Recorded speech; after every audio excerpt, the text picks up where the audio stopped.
الحمد لله رب العالمين والصلاة والسلام على سيد الأنبياء والمرسلين وعلى آله وأصحابه أجمعين أما بعد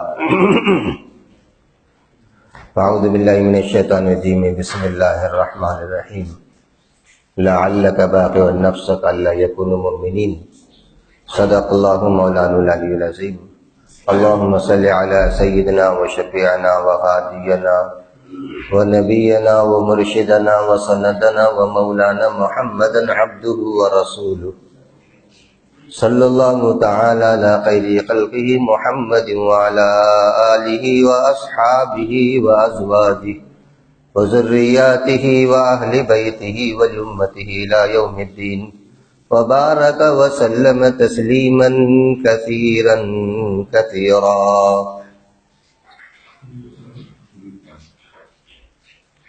میرے عزیز دوست بزرگوں، الحمدللہ رات میں ایک عمل ہمارے پاس ہوا شب بیداری کا، اور اس کا مقصد بھی ہمارے سامنے واضح طور پر حضرت نے بتایا. جس مقصد کے لیے ہم نے شب بیداری کی وہ اونچا مقصد ہے. کسی بھی کام کو کامیاب کرنے کے لیے، خصوصاً کار نبوت کے لیے، 3 چیزوں کی ضرورت پیش آتی ہے. کار نبوت والا جو کام ہوتا ہے اونچا کام ہوتا ہے، اور نبوت کے کام کا ایک حصہ ہے شب بیداری. اس کے لیے سب سے پہلی چیز ضرورت پیش آتی ہے ہمت کی. ہر نبی اپنے اپنے زمانے میں باہمت ہوتے تھے.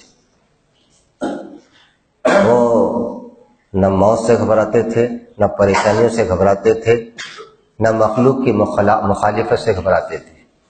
اپنی جگہ باہمت ہوتے تھے. رسول اللہ صلی اللہ علیہ وسلم کی ہمت کا اندازہ لگائیے.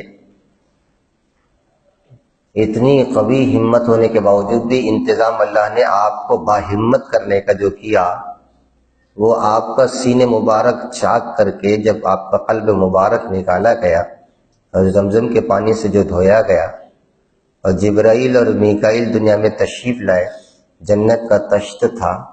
4 مرتبہ دھونے کے بعد پھر آپ کو معراج ہوئی.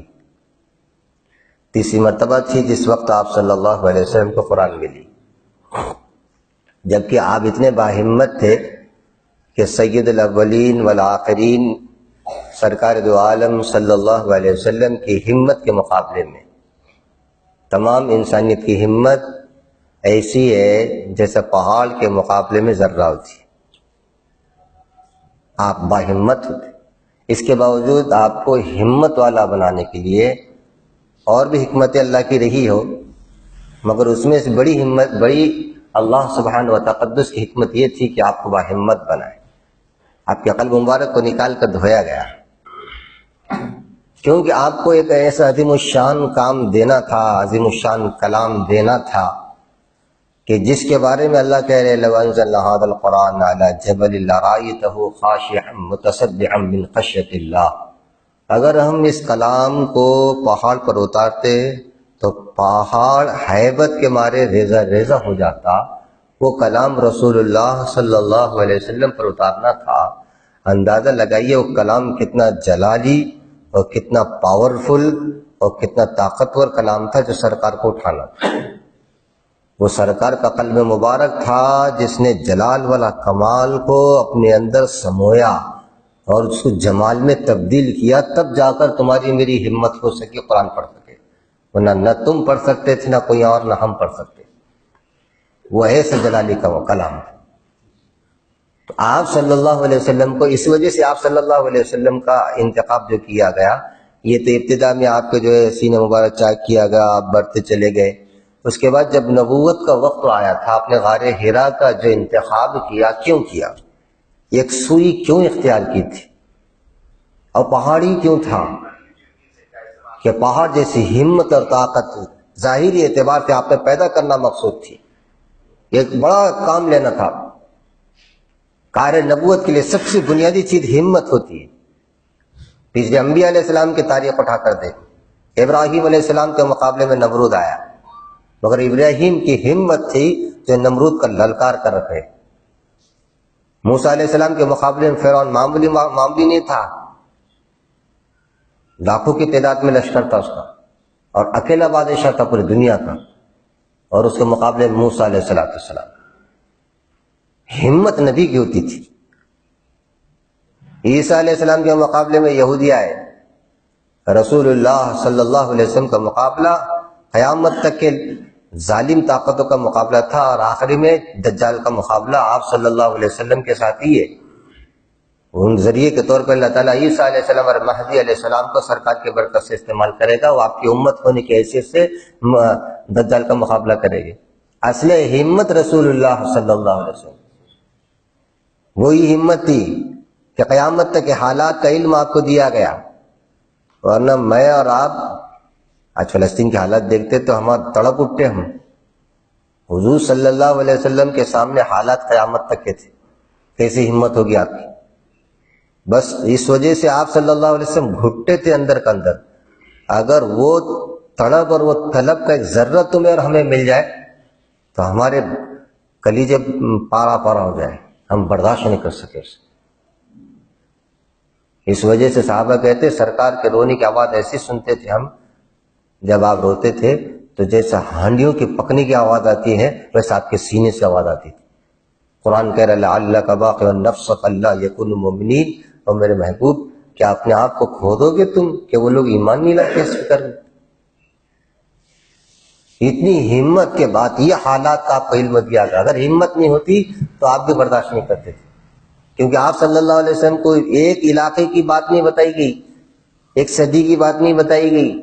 آج 1400 صدیاں گزر چکی ہے، کیسے کیسے حالات اس امت پر آئے. چنگیزیوں کا فتنہ آیا، پھر جو ہے یہودی اور اسرائیل کا فتنہ، صلیبیوں کا فتنہ، بڑے بڑے فتنے امت کو بے دریغ قتل کیا گیا، اور سب سرکار کو بتایا گیا تھا پہلے. اب بھی بتایا جاتا ہے کہ آپ کی امت کے ساتھ یہ ہو رہا ہے. اچھا فلسفے رسول اللہ صلی اللہ علیہ وسلم کو اللہ نے ایسا ہمدرد بنایا کہ اللہ کہہ رہے آپ رؤوف بھی ہے، رحیم بھی ہے، مہربان بھی ہے اور رحم کرنے والے بھی ہیں، اور امت کے معاملے میں بڑے مشفق اور مہربان ہیں. ایک ماں اپنی اولاد کے لیے اتنی مشفق نہیں ہو سکتی جتنا رسول اللہ صلی اللہ علیہ وسلم اپنی امت کے لیے مشفق اور مہربان تھے. اندازہ لگائیے آپ صلی اللہ علیہ وسلم کو اللہ ہمت والا نہیں بناتا تو ان تمام حالات کو آپ کیسے برداشت کر سکتے تھے. مگر یہ انتظام اللہ کا تھا. میرے محبوب قیامت تک کے حالات کا علم تم کو مجھے دینا بھی ہے، اور اس کے ساتھ تم کو ہمت اور صبر کا مظاہرہ بھی کرنا ہے. حضور کے سامنے بھی کیسا نہیں ہوا، بلال کے ساتھ، خباب کے ساتھ، ابو فکیہ کے ساتھ، عمار کے ساتھ، یاسر کے ساتھ، حضرت حمزہ کے ساتھ. حضرت حمزہ کے 11 ٹکڑے ہو گئے. سیدنا حمزہ کون ہے؟ حضرت حمزہ رسول اللہ صلی اللہ علیہ وسلم کے سگے چچا تھے، اور ایک ماں کا آپ نے دودھ پیا تھا، اسی سے حمزہ نے بھی دودھ پیا تھا. ایک دائیا کا دودھ جو پیا تھا حمزہ نے اسی سے. حضرت حمزہ کو دلی محبت تھی آپ سے. حضرت حمزہ نے ایک مرتبہ جب معلوم ہوا، مغرب سے پہلے پہلے شکار کھیل کے جب مکہ مکرمہ میں داخل ہوئے، حضرت حمزہ کی باندی نے روکا تھا. حضرت حمزہ نے کہا خیریت تو ہے؟ کہا مجھے بتاؤ محمد یتیم ہے؟ کہنے لگے تو کیا بات؟ ہاں دنیا نے یتیم سمجھ دیا، تمہارے بھائی عبداللہ دنیا سے تشریف لے گئے، محمد کے کوئی دیکھنے والے نہیں. کہاں کیا ہوا؟ کہا تمہارے بھتیجے کے ساتھ بہت برا ہوا، دنیا سمجھتی کہ بے یار مددگار ہے وہ، تم چچا کیسے؟ کہنے لگے کھل کر بولو کیا بات؟ کہنے لگے ابو جہل نے تمہارے بھتیجے کو بہت مارا ہے، اور جب مارا تو خون میں لت پت ہو گئے، ان کا سر پھٹ گیا. حضرت حمزہ ایمان نہیں لائے تھے اس ٹائم، جلال میں غصے میں آ گئے، وہی سی تیر کمان لیا اور سیدھا ابو جہل کے پاس پہنچے. ابو جہل گپ شپ مارتے بیٹھا رہا. حضرت حمزہ نے اٹھایا تیر اور لگایا، اس کا بھی سر پھاڑ دیا. کہنے لگے خبردار تو یہ سمجھتا ہے کہ محمد بے یار مددگار ہے، اس کا کوئی بھی دنیا میں نہیں ہے، تو نے یہ سمجھ کر ہاتھ اٹھایا ہے میرے بھتیجے پر، تیری یہ ہمت. ابو جہل ایک دم طریقے سے پریشان ہو گیا. روسائے قریش نے جب دیکھا کہ حضرت حمزہ ہے ابو جہل کو مار رہے ہیں بھتیجے کی وجہ سے، روسائے قریش دوڑ پڑے. ابو جہل نے کہا ٹھہرو ٹھہرو ٹھہرو، یہ غیرت ہے اپنے بھتیجے کی، انہوں نے جو کام کیا ٹھیک کیا، ٹھہرو. حضرت حمزہ اس پہ بس نہیں کیے، بہت زیادہ غصہ تھا میرے بھتیجے کے ساتھ ایسا۔ فوراً تسلی دینے کے لیے رسول اللہ صلی اللہ علیہ وسلم کے گھر تشریف لے گئے۔ سرکار اندر بیٹھے ہوئے تھے، حضرت خدیجۃ الکبریٰ وہ کپڑا دھو رہی تھی جس پر خون لگا ہوا تھا۔ اللہ کے رسول صلی اللہ علیہ وسلم کے دروازے پر کھٹکھٹ دی، دستخط دی۔ آپ نے فرمایا کون ہے؟ کہا میں آپ کا چچا ہے۔ آپ نے دروازہ کھولا، حضرت حمزہ گھر میں داخل ہو گئے۔ بیوی فاطمہ چھوٹی تھی، لپک کر حضرت حمزہ کے پاس گئی اور آپ کے سینے سے لگ گئی، کہنے لگے میرے والد کا کوئی دنیا میں ہے نہیں۔ حضرت حمزہ نیچے منڈی اٹھائے، شرم کے اٹھا نہیں سکتے تھے سر، مگر سر نیچے رکھے رکھے کہہ رہے کہ بھتیجے خوش ہو جاؤ، میں تمہارا بدلہ لے کر آ گیا۔ رسول اللہ صلی اللہ علیہ وسلم کی زبان سے نکلا چچا اس دنیا میں انتقام لینے کے لیے نہیں آیا۔ کہا بھتیجے تم خوش نہیں ہے اس سے؟ کہا میں اس سے خوش نہیں ہوں۔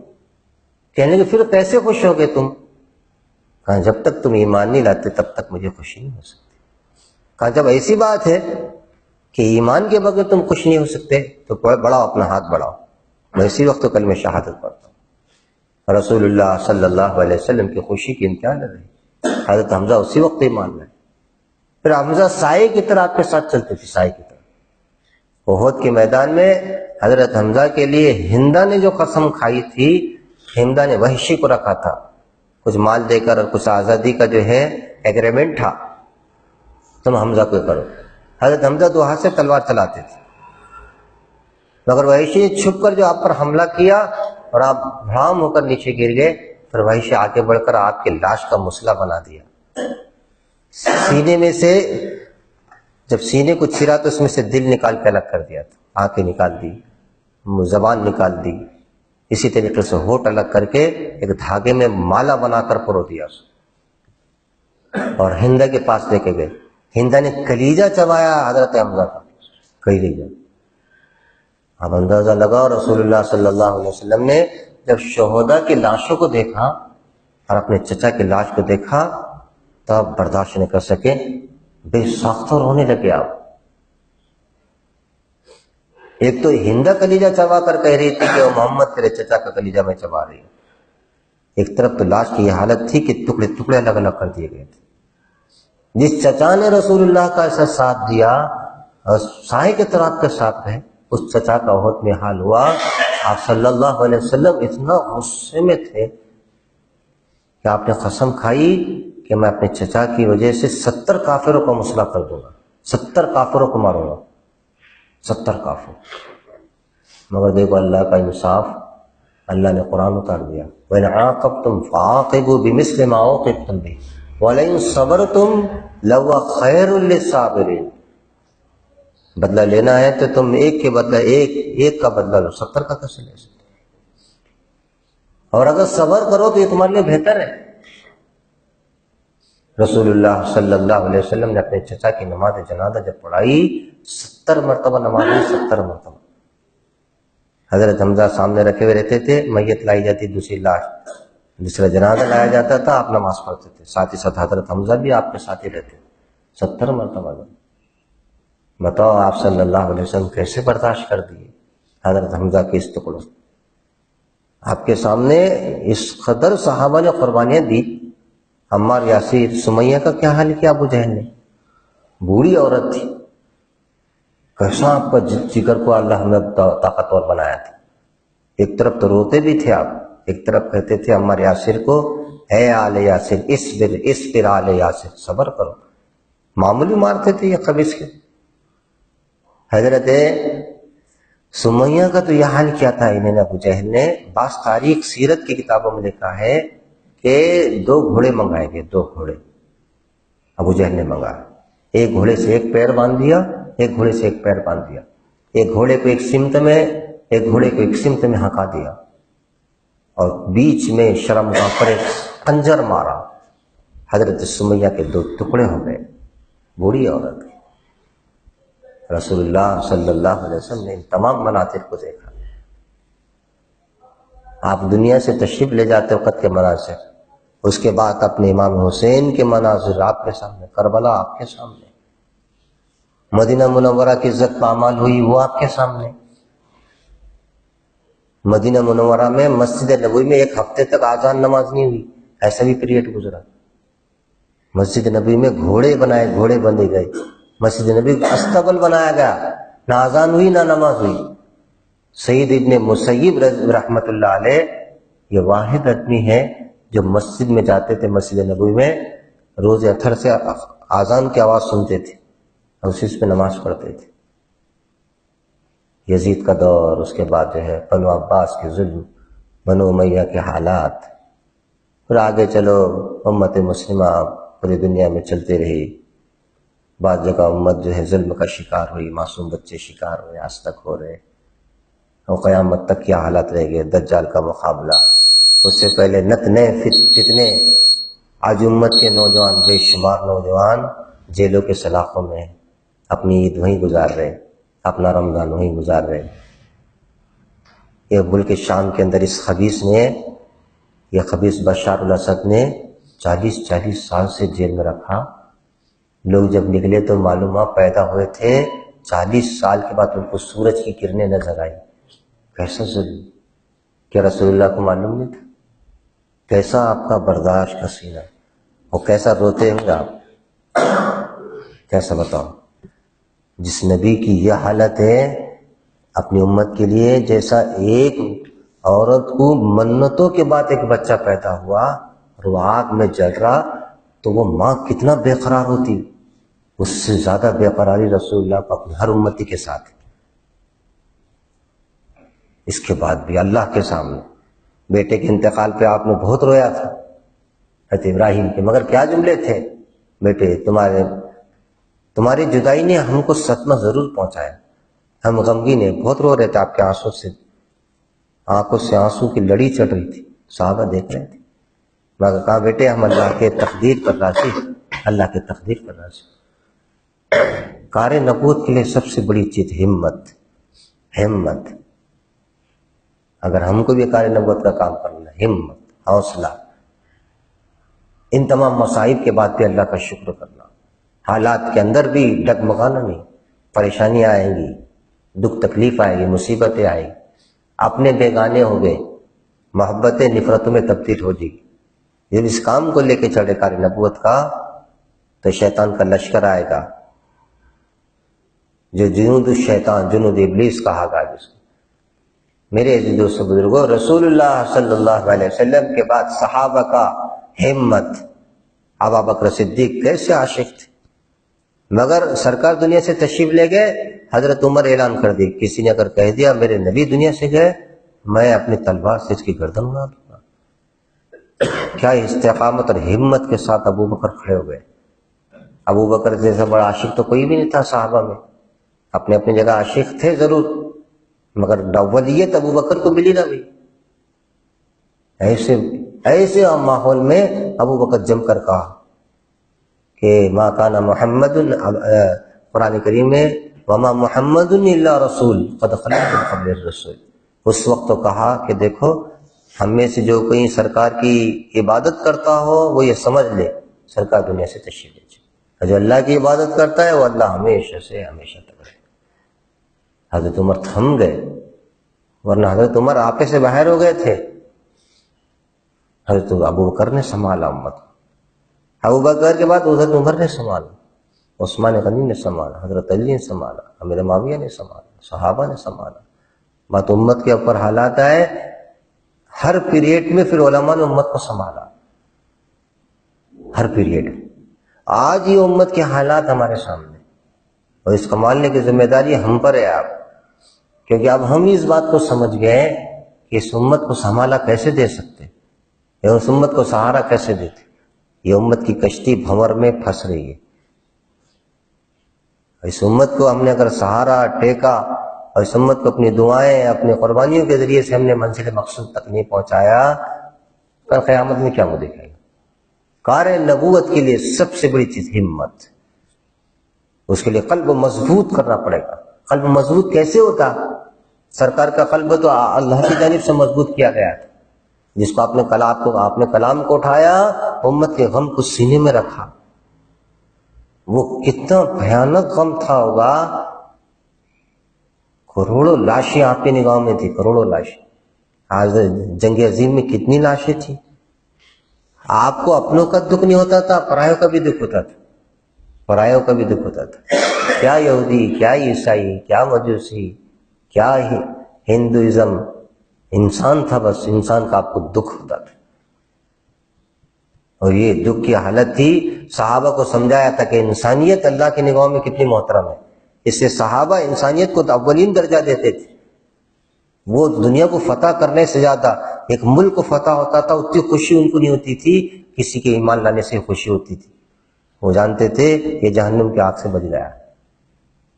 حضرت عمر رضی اللہ تعالیٰ زمانے میں جبلہ بن احم غسان کا گورنر تھا، ایمان لایا. اس پیٹ میں اس کے پاس 20,000 کا لشکر چلتا تھا، 20,000 کا. مگر جب ایمان لایا حضرت عمر کے پیریڈ میں، کسی وجہ سے حضرت عمر رضی اللہ تعالیٰ عنہ نے اس کو انصاف کے کٹہرے میں جمع کر دیا. وہ حرم کے اندر طواف کر رہا تھا، اس کی چادر ایک دیہاتی کے پیر کے نیچے آ گئی. ابھی اس کے اندر بڑائی نہیں نکلی تھی، انہوں نے دیکھا دیہاتی نے میری توہین کیا، اٹھا کر ایک تماچا رسید کر دیا.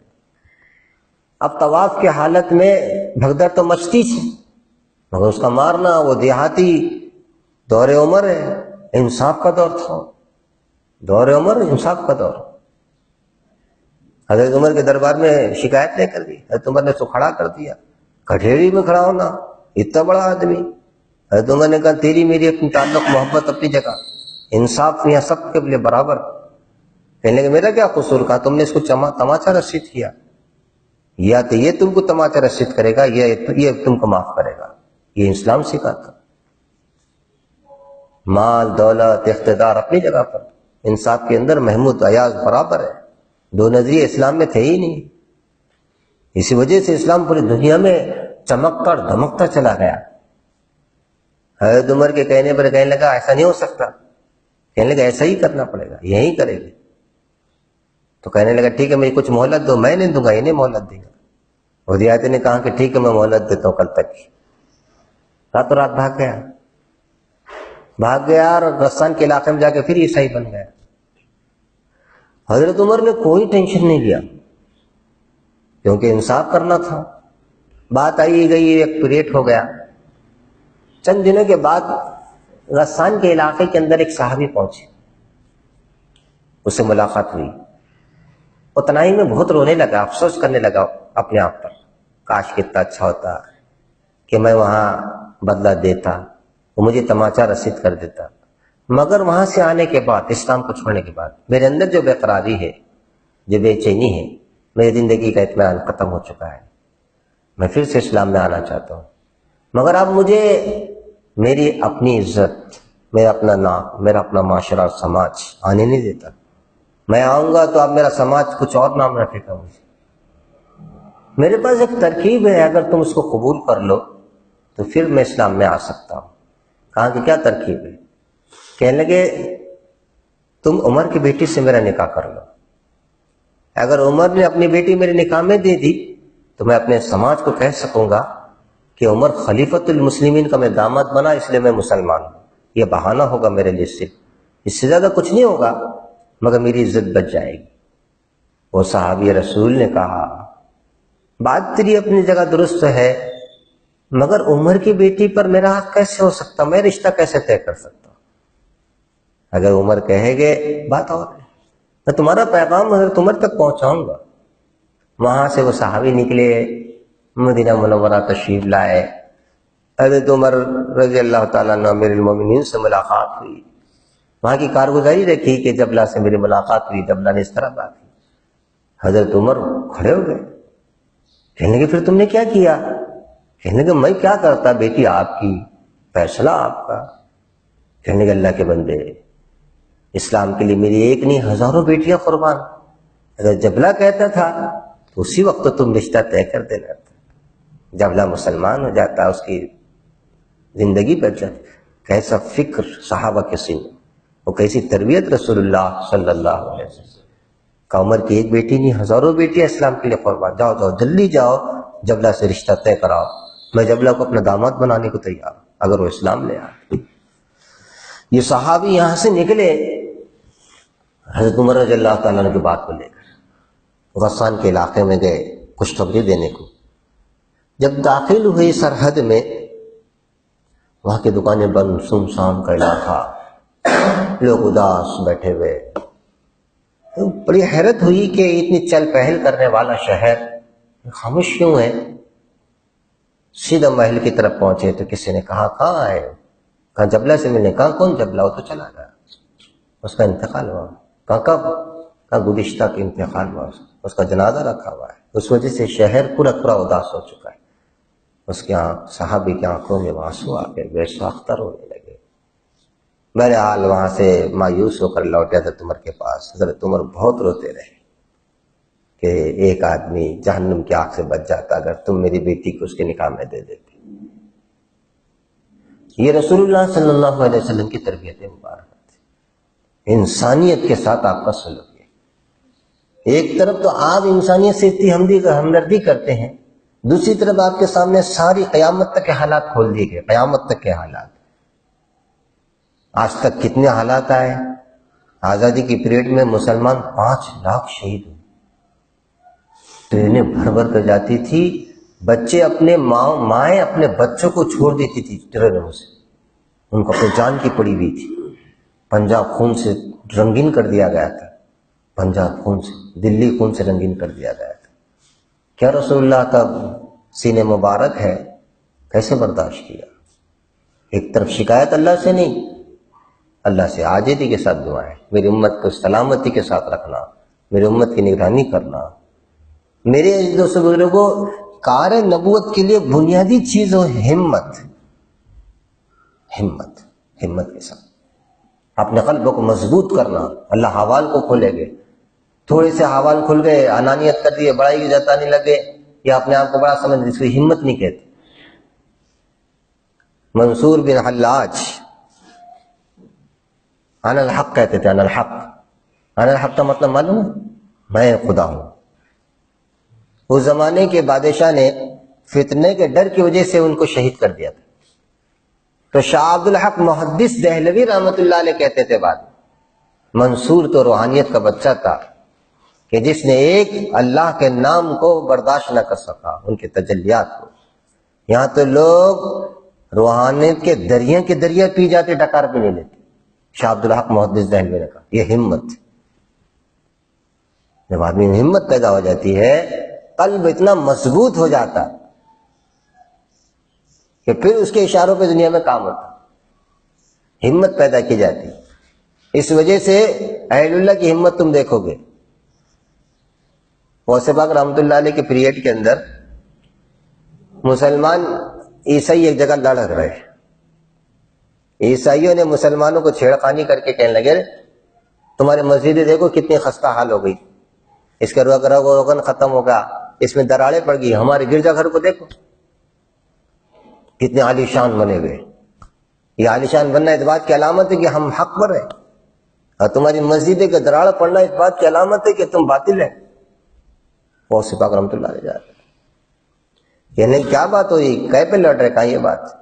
حضرت غوث پاک تشریف لے گئے، اشارہ کیا سے، اور قرآن کی ایک آیت پڑھی لو انزلنا هذا القرآن على جبل لرأيته خاشعا متصدعا من خشية اللہ.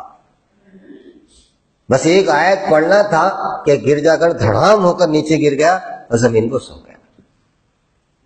غوث پاک رحمۃ اللہ نے کہنے لگے تمہارا گرجا ایک آیت کو برداشت نہیں کر سکا، ہمارے مسجد میں قرآن بھی تھی. قرآن بتاؤ تمہارا گرجا گھر کہاں سے طاقتور ہے.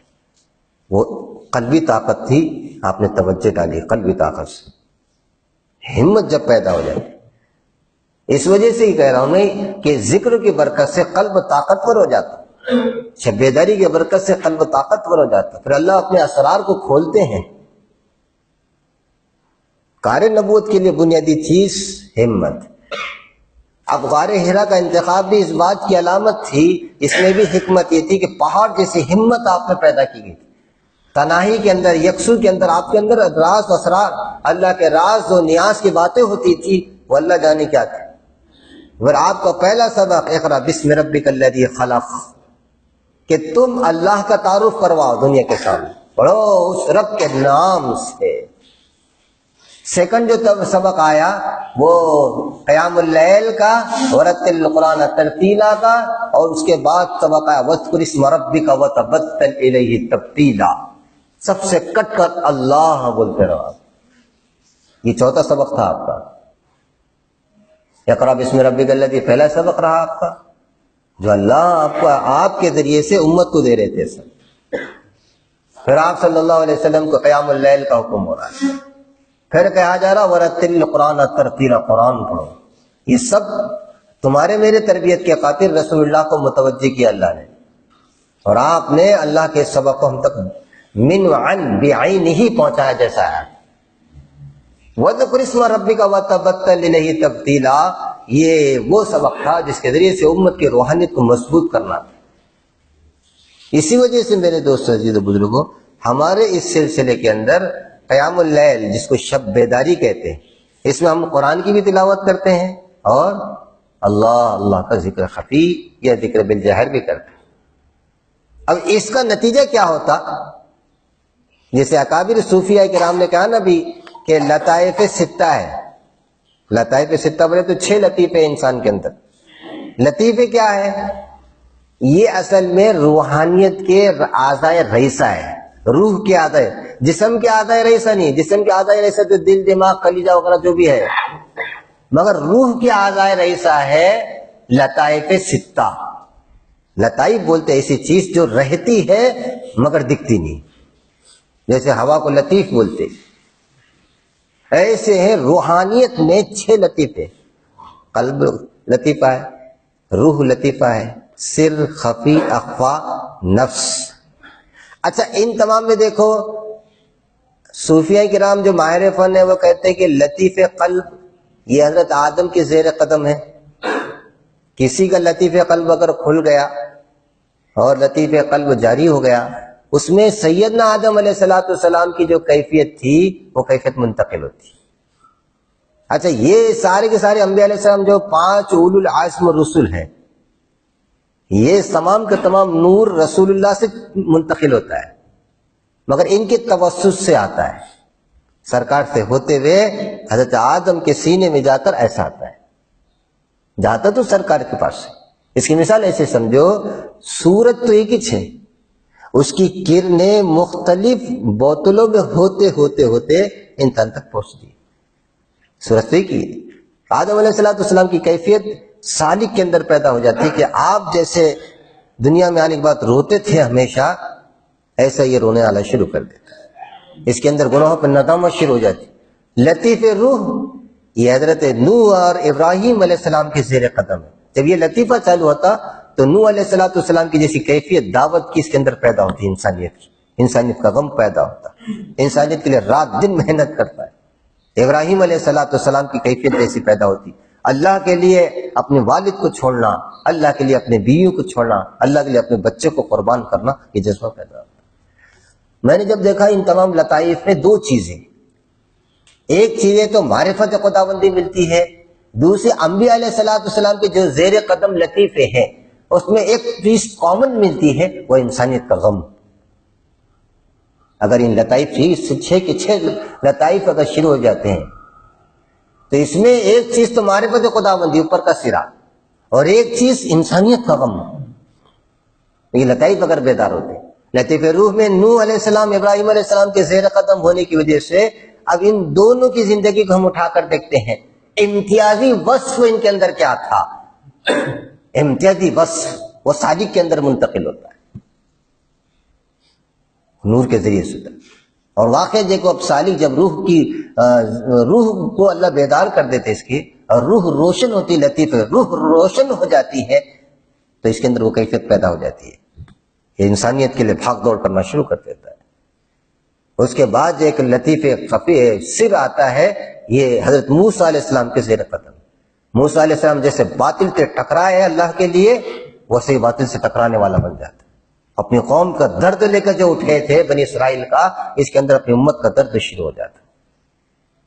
پھر جو موسیٰ علیہ السلام کے ساتھ اللہ کی مدد نصرت اتری، اس کے ساتھ ہوتی اگر اس کا لطیف سر چالو ہوگا۔ لطیف خفی اگر یہ چالو ہو گیا چونکہ عیسیٰ علیہ السلام کے زیر قدم ہے، وہاں سے فیض ملتا ہے، سرکار سے ہوتے ہوئے عیسیٰ سے آتا سالک کو۔ اب جب آتا تو اس کے اندر احیاء موتا، جو عیسیٰ علیہ السلام کا موجودہ تھا مردوں کو زندہ کرنا، اللہ اس کے اندر وہ طاقت اور ملکہ پیدا کر دیتے کہ مردہ دلوں کو زندہ کر دیتا ہے سالک۔ یہ عجیب و غریب روحانیت کے خزانہ ہے سلوک کی محنت۔ آدمی کو ایسا زبردست بنا کر چھوڑ دیتا ہے، کندن بنا کر چھوڑ دیتا ہے، ہیرا بنا کے چھوڑ دیتا ہے، اور پھر ایک پیریڈ آتا ہے یہ پارس بن جاتا، پارس، جس کو ہاتھ لگا اس کو سونا کر دیتا، جس کے لیے دعا مانگے اس کو کامیاب کر دیتا، جس کے لیے روئے یہ اس علاقوں کی ہدایت دے دیتا۔ پھر یہ اکیلا نہیں، ایک قوم بنتا، یہ ایک امت بنتا۔ اسی طریقہ اجمیری کو دیکھو، ان کے اندر غم بابا فرید کو دیکھو، حضرت صابر پیا کو دیکھو، ہمارے اکابرین کو دیکھو، حضرت کا حال خود دیکھو۔ آپ صرف یہ لطائف کی محنت بتا رہا ہوں۔ اچھا ہم الگ الگ کیوں نہیں کراتے ہیں؟ آج وقت تو ہمارے پاس نہیں ہے، مختصر وقت ہے، کام بہت باقی ہے، وقت فرصت ہے کہاں، کام ابھی باقی ہے، نور توحید کا اتمام ابھی باقی ہے، اس لیے ایک ایک کراتے بیٹھیں گے تو کافی وقت گزرے گا۔ اس لیے ہم لطیف قلب پر اتنی محنت کراتے ہمارے اپنے خانقاہ لولاک میں حضرت لطیف، تاکہ یہ تمام کے تمام لطائف بیدار ہو جائے، اور یہ بیدار ہوتے ہیں تو یہ کیفیات بتاتی ہیں، اپنی علامتیں دکھتی ہے، یہاں ان کا یہ لطیفہ خفی چالو، لطیف اخفا، یہ زیر قدم ہے رسول اللہ صلی اللہ علیہ وسلم۔ جیسے سرکار عالم کے لیے رحمت للعالمین ہے، ویسے انہیں بن تو نہیں سکتا، مگر آپ کی برکت سے اس کی دعائیں عالم کے لیے چلتی، اور آپ کی برکت سے اس کو مقام ملتا ہے، کسی علاقے کے لیے رحمت بن جاتا ہے، کوئی خطوب، کوئی ابدال، کوئی غوث، یہ آپ کے زیر قدم سے بنتا ہے اگر اخفا شروع ہو جاتا ہے۔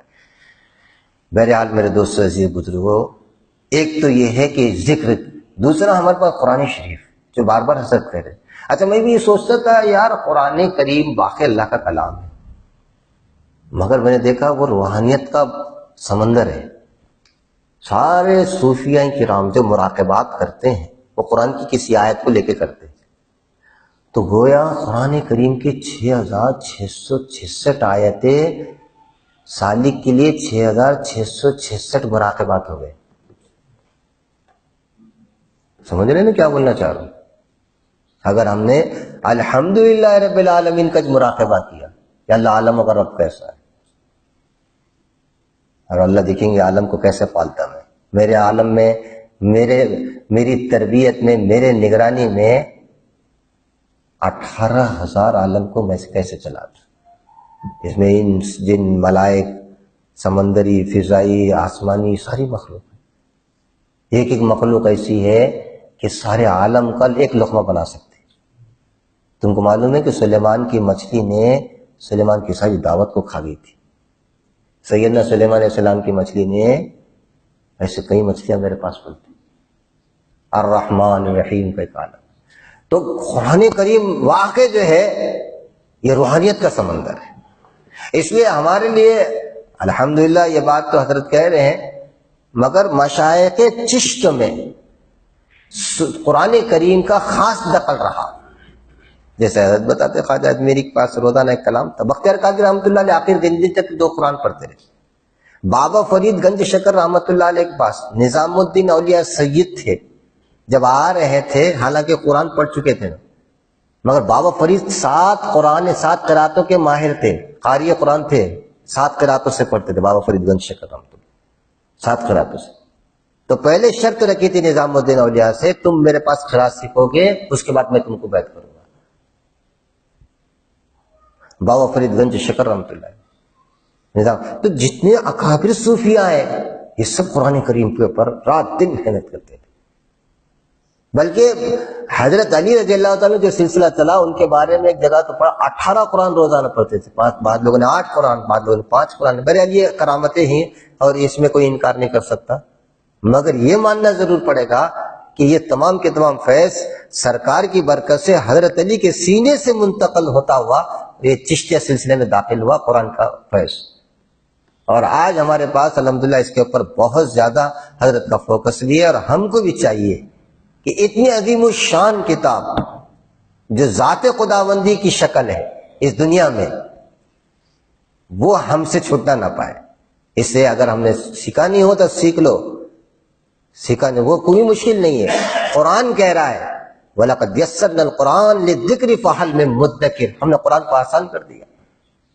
سرکار کے سینے میں سرکار نے جب اٹھایا تو قرآن آسان کر دیا گیا, اس کا جلال کو جمال میں تبدیل کر دیا گیا, اس کے جلال کو جمال میں تبدیل کر دیا گیا. اب معمول چھوٹا سا بچہ پڑھتا, ابھی حال میں ایک بچی کے بارے میں پتا چلا 40 دن میں پورا قرآن حفظ کر دی. بے شمار ایسے بعض اللہ والے تو وہ گزرے ہیں کہ جن کی کرامتیں تھی, جب وہ نماز پڑھاتے تھے, نماز پڑھانے کے بعد سلام پڑھتے السلام علیکم ورحمۃ اللہ, تو ادھر کی پوری صف حافظ قرآن ہو جاتی تھی ان کے سلام پھیرنے سے. جب ادھر سلام پھیرتے تھے پوری صف حافظ قرآن ہو جاتی. اس امت کے پاس قرآن کریم اس قدر پڑھا گیا, جتنا قرآن پڑھا گیا, لکھا گیا, سمجھا گیا, اتنا کوئی اور کتاب نہیں کی گئی. میرے دوست بزرگوں, اس لیے ہمارے پاس 3 چیزیں یہ. چوتھی چیز خدمت خلق, جو اس کا حصہ تو نہیں ہے مگر اس کا معاون اور مددگار ہے. خدمت خلق جس میں اپنوں کا, پرایوں کا, سب کی خدمت. خواجہ اجمیر رحمۃ اللہ جیسے آدمی کسی کے کام کے لیے 7 مرتبہ چکر لگاتے تھے. 7 مرتبہ دلی تشریف لائے تھے آپ, سلطان شمس الدین التمش کے پاس ایک دیہاتی آدمی آ کر کہا میرے کھیت میں جو ہے اناج نہیں اگا ہے, آپ بادشاہ سے میری سفارش کر دو. جب معلوم ہوا قطب الدین بختیار کاکی کو میرے شیخ آئے ہیں وہاں سے, اجمیر سے چل کے آئے, اور ایک دیہاتی آدمی کے لیے دلی امٹ کر آ گیا. پھر حضرت نے سوچ لیا تھا کہ آپ جو ہے بختیار کاکی کو لے کے چلنا ہے. بختیار کاکی یہاں سے دلی, اور دلی کے بادشاہ ساری کی ساری قدموں میں گر گئی حضرت کے. کہنے لگے حضرت ان کو کہاں لے کے جائیں, اللہ کا واسطہ تم کو ان کو مت لے جاؤ. مگر حضرت خواجہ اجمیری کا کہنا تھا نہیں, آپ میں اپنے ساتھ اپنے آدمی کو لے جا رہا ہوں. مگر دلی کے باہر جب سرحد کے نکلے, حضرت نے دیکھا کہ سلطان کے بھی آنکھوں میں آنسو ہے, دلی کی بھی آنکھوں میں آنسو ہے. ٹھیک ہے لے جاؤ اپنے آدمی کو لے جاؤ. میرے حال میرے دوست عزیزو, زندگی مختصر ہے, کچھ کر کے جانا ہے. اتنی بڑی قیمتی نعمت ہم کو آئی, اس میں ذات کا ذکر, قرآن کریم کی تلاوت اور سرکار پر جو درود ہے. دیکھو یاد رکھو ایک چیز ہم سے چھوٹ رہی ہے, وہ ہے اتباع سنت. صوفی آدمی نہیں بن سکتا جب تک کہ سرکار کی محبت اور سرکار کی اتباع نہ کر لے, کامل نہیں ہو سکتا. میں ایک بات بتا کر بات ختم کر دوں. اب حیرت پہ رہے گے. حضرت مجدد الفسانی رحمۃ اللہ علیہ کے دور میں ایک چشتیہ سلسلے کی, حالانکہ مجدد الفسانی پہلے چشتی ہے, اس کی تاریخ بعد میں بتاؤں گا کبھی. خود وہ چشتی ہے پہلے, بعد میں نقش بندی میں آئے. اور یہ تمام سلسلے ہمارے لیے قابل احترام, قابل لائق, قابل عزت ہے, ہمارے سر کے تاج. جیسے ایک بھاپ کے 4 بھائی ہوتے ہیں, چچا, تایا, سمجھے نا, والد تو ہمارے والد ہوتے ہیں, مگر ہم چچا کا بھی احترام کرتے ہیں تو تایا کا بھی احترام. ایسے ہم غوث پاک رحمۃ اللہ علیہ کے سلسلے کا بھی احترام کرتے ہیں, اور مجدد الفسانی خواجہ باقی باللہ کے سلسلے کا بھی احترام کرتے ہیں, سہروردی سلسلے کا. باقی جتنے لوگ بھی اللہ کے راستے سے چل رہے ہیں, اللہ کو پانا چاہتے ہیں, اللہ کی محبت میں, سب ہمارے بھائی ہیں, وہ سب ہمارے اپنے ہیں.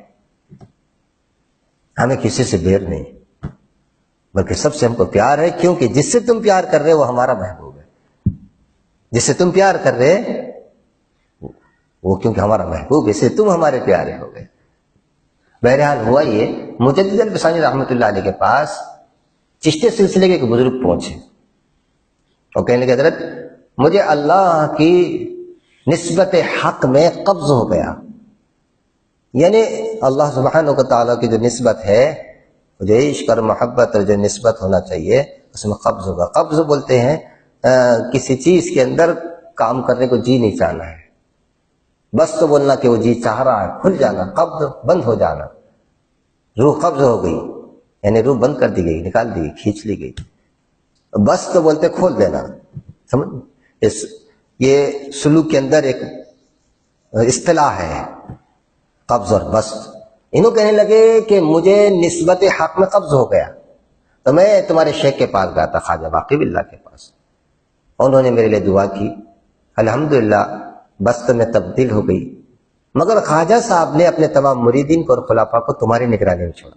میں تم سے بھی درخواست کرتا ہوں کہ تم میرے حق میں دعا کرو. جب حضرت نے یہ سنا تو ایک ہی جملہ کہا، میرے پاس سنت کی اتباع کے سوا کچھ نہیں، میرے پاس سنت کی اتباع کے سوا۔ یہ کہنا تھا کہ ان کی حالت، ان کے اوپر وجد طاری ہو گیا چشتیہ سلسلے کے اوپر، اور ایسا وجد طاری ہو گیا سرہند کی زمین ہلنے لگ گئی۔ ایسے صرف ایک جملہ بولا تھا، میرے پاس اتباع سنت کے سوا کچھ بھی نہیں، بس ان کی کیفیت بدل گئی۔ حضرت مجدد البصانی رحمۃ اللہ علیہ دیکھتے رہے، اپنے مرید سے کہا کہ طاق میں ایک مسواک رکھی لے کر آؤ۔ بس طاق میں سے مسواک آئی، نیچے رکھ دیا آپ نے، نیچے رکھتے ہی وہ زلزلہ بند ہو گیا، اور ان کی حالت جو وجد میں تھی اب حالت ٹھیک ہو گئی۔ تو حضرت نے ایک جملہ کہا کہ دیکھو تمہاری کرامت سے سرد ہند کی زمین ہل گئی، زلزلہ آ گیا، اور سنو اللہ نے فقیر کو طاقت دیا کہ میری دعا سے سر ہند کے سارے مردے زندے ہو جا سکتے، مگر سنو تمہاری یہ کرامت اور میری یہ کرامت کے مردے زندے ہو جائے، ان دونوں چیزوں سے زیادہ میں اس مسواک کے وضو کے دوران کی سنت کو اہمیت اور فضیلت دیتا ہوں کہ ان دونوں کرامتوں سے زیادہ وہ اہم ترین ہے۔ دوران وضو جو مسواک کی جاتی ہے، سنت کے مطابق جو مسواک کی جائے گی، وہ میری دعا سے مردے زندے ہونے سے زیادہ افضل ہے اور تمہارے اس کرامت سے زیادہ افضل ہے۔ اس کو بولتے اتباع سنت۔ اور ہم اتنے دن سے محنت کر کے اگر اتباع سنت ہمارے اندر نہیں ہے، سرکار کی چال چلن ہمارا عشق کا محور نہیں بنا،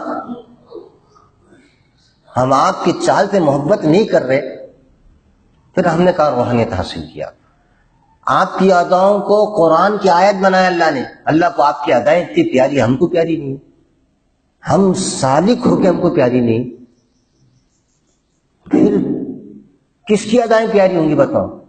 جس کی اداؤں پر قرآن نے مہر لگا دیا کہ جو تمہارا ہے وہ میرا ہے، جو تمہارا نہیں وہ میرا نہیں۔ وَمَن يُطِعِ الرَّسُولَ فَقَدْ أَطَاعَ اللَّهَ۔ پہلے جملہ کیا ہے دیکھو، جس نے میرے رسول کی اطاعت کی اس نے میری اطاعت کی، جس نے میرے رسول کو راضی کیا اس نے مجھ کو راضی کیا۔ اس میرے دوست جان کر یہ صاحب حضوری کب بنتا آدمی معلوم ہے؟ صاحب حضوری کس کو بولتے؟ 24 گھنٹے سرکار کے دیدار ہونا، 24 گھنٹے۔ وہ کب ہوتا؟ جان کر سرکار کے سنت، کھانے میں یہ کرتے تھے، پینے میں یہ کرتے تھے، لباس ایسا تھا، چلتے ایسا تھا، معاشرت ایسی تھی، معاملات ایسے تھے، گھر میں آپ ایسا رہتے تھے۔ آپ یہ ساری سنتوں کو ہم دیکھ کر کرنے والے بن جائیں۔ اس سے میں دوستو ایک چیز جو میں بتانا چاہ رہا تھا، کار نبوت کے لیے ہمت کی ضرورت ہے، اور ہمت کے لیے بنیادی چیزیں ہوتی ہے ذکر اذکار، اتباع سنت، قرآن کی تلاوت، درود شریف کا اہتمام، اس سے ہمت پیدا ہوتی ہے، اور اس کے بعد پھر اللہ قرب دیتا اپنا، جیسے رسول اللہ کی ہمت پیدا ہوئی، آپ کو معراج میں بتا کر اپنا قرب دیا، پھر اللہ اپنا قرب خاص عطا فرماتے۔ پھر تیسری چیز جو پیدا ہوتی کار نبوت، جب قرب مل جاتا تو انسان کے اندر ایک فکر پیدا ہو جاتی کہ اللہ جو تو نے مجھے دیا انسانیت کو عطا فرما، اس کو ہدایت کی محنت کہتے ہیں۔ پھر اللہ سالک سے ہدایت کا کام لیتے ہیں۔ تو الحمدللہ ہم نے ہمت والا کام تو کیا، رات پہ جاگے، اللہ سے دعا کرو اللہ آخر سانس تک اللہ ہمیں شب بیداری کی توفیق نصیب، رضا الہی کے لیے اللہ ہمارے دلوں کو مضبوط فرمائے، اپنے قرب، اپنے تجلی گاہ بنائے ہمارے قلبوں کو، اپنے نبی کی محبت کا مرکز بنائے، اپنے قرآن کے عشق کا مرکز بنائے اللہ ہمارے قلبوں کو۔ قلب اتنا بیکار نہیں کہ دنیا کی محبت ہے، دنیا ہے کیا چیز سڑی گلی؟ حضور نے فرمایا دنیا کیا ہے، اس کی حیثیت بتایا آپ نے، چلتے چلتے ایک بکری کا بچہ مر جانا، کہاں کون لے گا اس کو، کتنے میں لے گا، کہاں سرکار کتنے میں لے گا، کون لینے والا ہے اس کو، قیمت میں لے گا، کہنے لگا اس سے زیادہ ذلیل دنیا ہے، اس کو اپنے دل میں بٹھائیں گے کیا؟ اللہ اس کے نبی کو بٹھائیں گے۔ اللہ مجھے آپ کو اور ہماری محنتوں کو قبول فرمائے۔ اپنے علاقے میں روز مرہ کے معمولات، جیسے 3 معمولات بتا رہے ہیں حضرت، 3 معمولات پر پابندی کرنا، قرآن کی تلاوت، اسم ذات کا ذکر، درود شریف کا اہتمام، اور ساتھ ہی ساتھ خدمت خلق میں آگے دعوت آ گئی، مخلوق کے حقوق العباد جسے کہتے ہیں، جب خدمت کرے گا تو حقوق العباد کیوں نہیں ادا کرے گا؟ حقوق العباد تو فرض ہے، اس پر خدمت یہ بات کی چیز ہے، اس کے آگے کی چیز ہے۔ اللہ مجھے آپ کو عمل کی سعادت نصیب فرمائے۔ ابھی جو ہے اشراق کا ٹائم، وہ اشراق پڑھ لیں۔ اور چائے کا انتظام کیا گیا، چائے بھی پی لے۔ سبحان اللہ بحمدہ، سبحان اللہ۔